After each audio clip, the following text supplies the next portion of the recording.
Our lesson is about Introduction to Statistics. What is statistics? Statistics can be defined the collection and interpretation of data.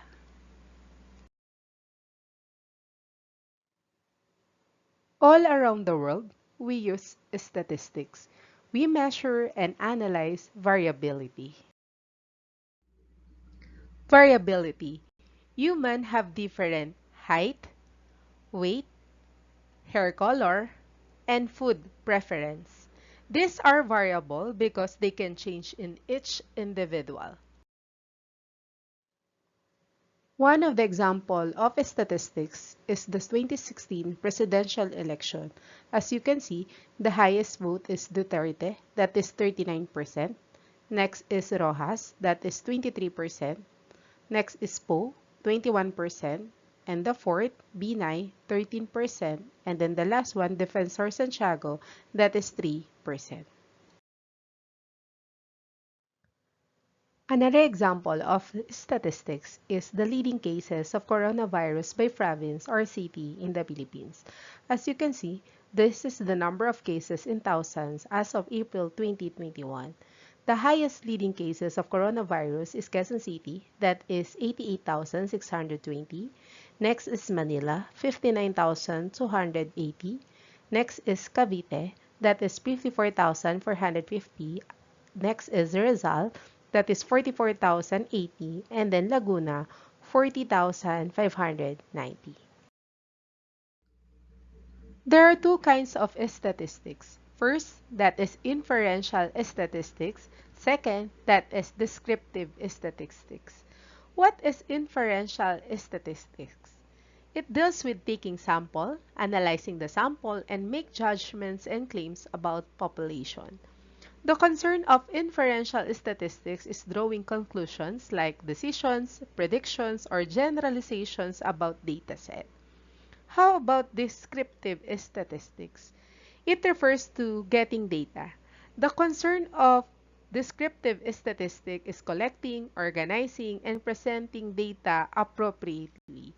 So as you can see, the example of descriptive statistics, that is the average grade is 89.56. They are using descriptive statistics. They made use of histogram and graphs.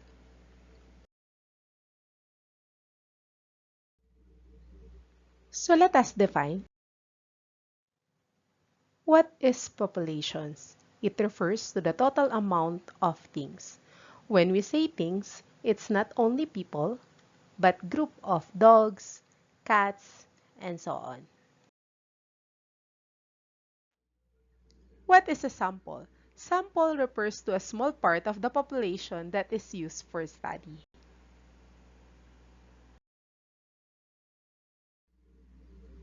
The total amount of things in a sample, that is a sample size.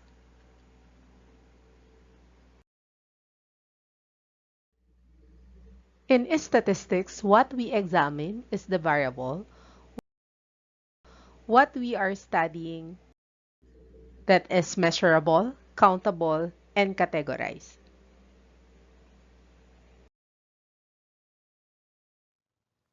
When we talk about people, they are different in height, hair color, and weight.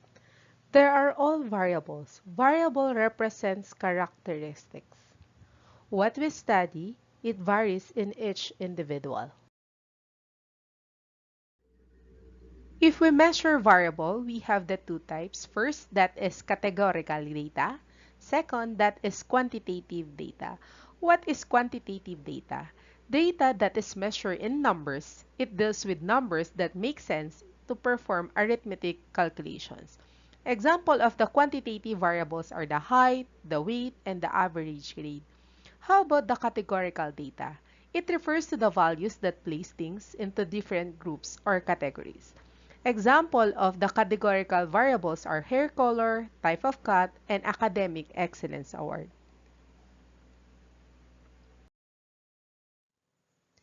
There are two types of categorical variables. First, that is ordinal.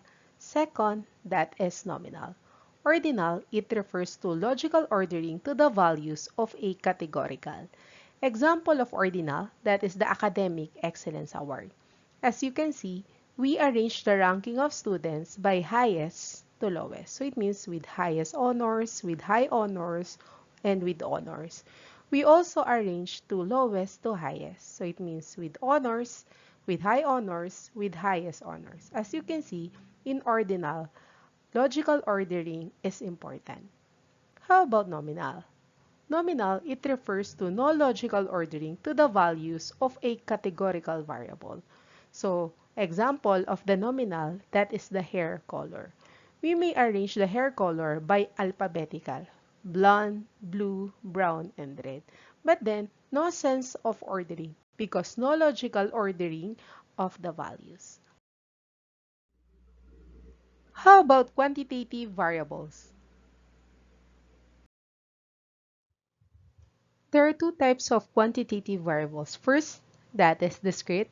Second, that is continuous. Discrete refer to variables that can only be measured in certain numbers.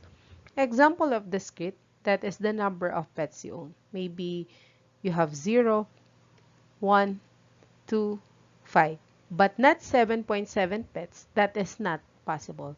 How about the continuous? Continuous refer to variables that can take on any numerical value. So example, that could be the weight. Weight, that is 105 pounds, 128 pounds, or 140.69 pounds. Any decimal places or any numerical value.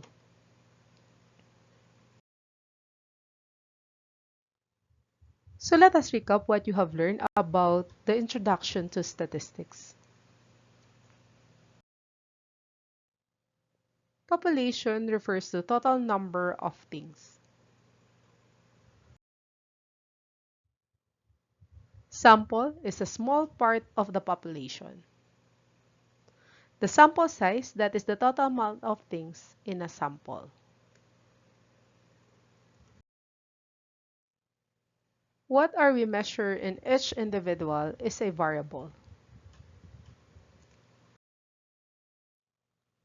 There are two types of variable, that is quantitative variable and categorical variable.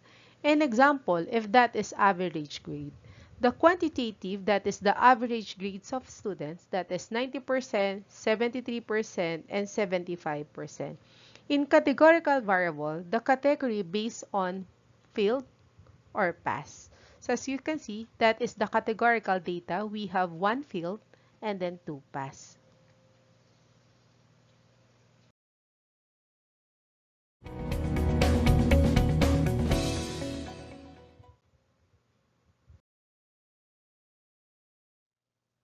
Instruction: identify if the variable is quantitative or categorical. Provide your answers in the comment section.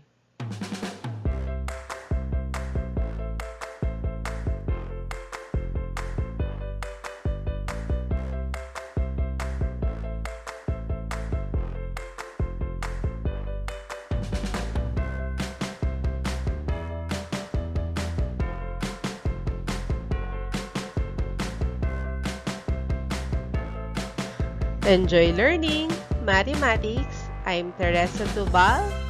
Thank you so much.